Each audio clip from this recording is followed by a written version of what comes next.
What is good, YouTube? Warstu here with my video breakdown for Flash Season 3, Episode 4, The New Rogues. If you haven't already, please subscribe, like and comment.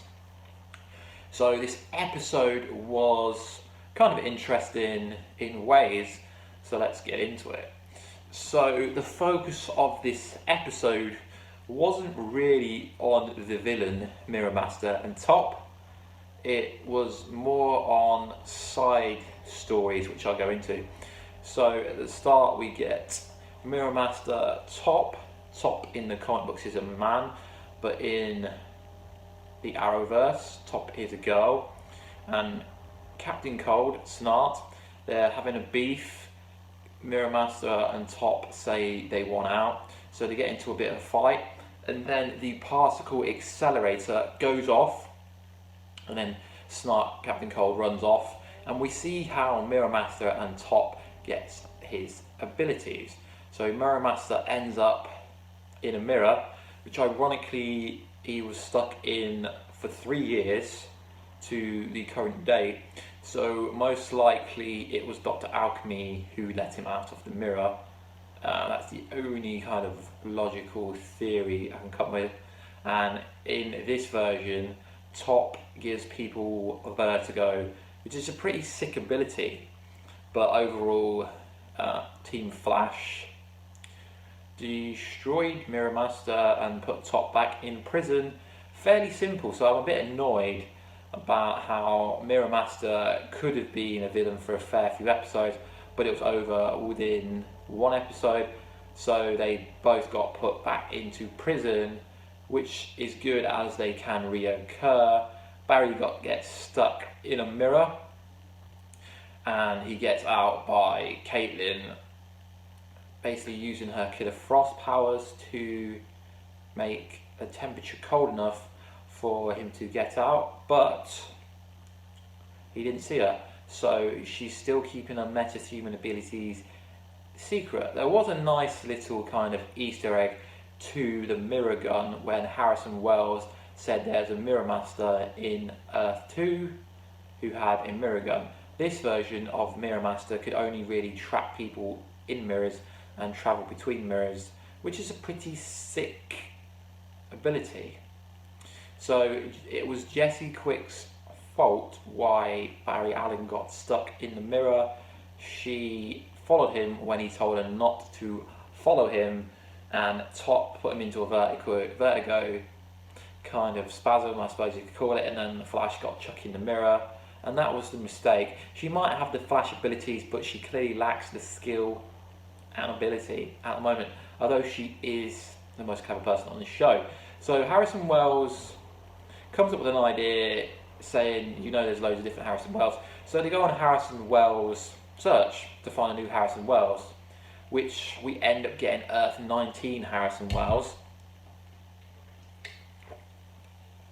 who is a cheeky fellow who is quite funny. But Earth 2 Harrison Wells is the standard Harrison Wells for me now, and he's clearly pissed off about it, as they sent out a little algorithm riddle, I suppose, Easter egg to Gotham, you could say, when Cisco goes, this riddle, and then Harrison Wells is known like, no, this is an equation that only someone who's right for the team could solve. So that was a cool little bit. So we know Earth 2 Harrison Wells, who I'm going to call the original Harrison Wells, is going to reappear probably after the mid-season finale.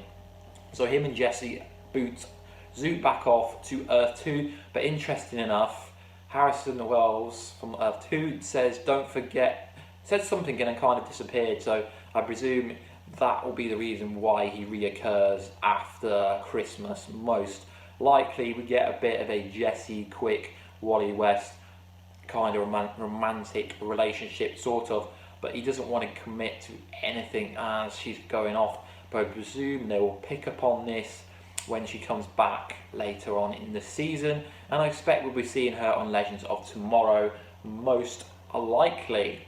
So Iris West and Barry Allen, they're pushing that forward. It's kind of awkward how he doesn't want to kiss Iris in front of Joe, who's her dad and technically his foster dad as he adopted him. So it's kind of an incestual kind of situation that they're in, but obviously Joe West isn't actually Barry's real dad. So it's just an awkward situation. So it looks like they're pushing this storyline forward. He says he wants to move out at the end. So yeah, we might finally be getting a kind of Iris West, Barry Allen relationship. I personally prefer the Paddy kind of relationship. For me, that looked more real and honest, and kind of it worked better. The weird thing about this episode is we didn't get any Dr. Alchemy kind of hints or anything. Wally West didn't hint anything towards wanting speed, where at the end, whereas the episode previously, Magenta, he was all about the speed. He didn't mention speed one. He's kind of accepted that Jessie is the Flash and she's fast. So that was kind of interesting. And we get Joe saying he needs the metahuman expert's help, Julian Albert, but we didn't see him at all. So no Dr. Alchemy, no Julian Albert. Kind of strange. And then towards the end, we get a Killer Frost tease where she's in the shower and her lips kind of turn purple, her hair turns blonde. Yeah, so she's not in control of her abilities. So obviously, as we know, this episode 4. Episode 7 is Killer Frost. So we're going to get full-blown Killer Frost by episode 7. And it's pretty obvious where this is going. It was a fun episode. This version of Harrison Wells from Earth 19 seems a bit sketchy. He's too funny. But why has he come from Earth 19? What is Earth 19? If you know, let me know down below. What's he up to? I will be doing a trailer breakdown for the next episode, which is entitled Monster, I believe. So we got a bit of a kind of cheeky wink, kind of hello, come over here, Savitar bit, where they show Cisco, the kind of bit that happened in Iron Heist, where the person playing the rival got killed by a massive claw coming out. So it's pushing more and more towards, yes, there could be another villain around, as Savitar couldn't actually do that. And I presume in the next episode or 2, it's going to push more towards Killer Frost, Wally West getting his speed, which I'm going to do a bonus video on. So that's just my thoughts and feelings about episode 4, The New Rogues. Pretty much enjoyed it. Would like to see actually Captain Cold, whether he's alive or not, because obviously he died in Legends of Tomorrow. No need for a spoiler, as it's a breakdown, so you're going to get spoilers. Is Captain Cold actually alive due to Flashpoint? We all know he's going to be on the Legends in the Legion of Doom, but is that due to Legends going back in time, or is he alive due to Flashpoint? Anyway, Warstu out. Peace.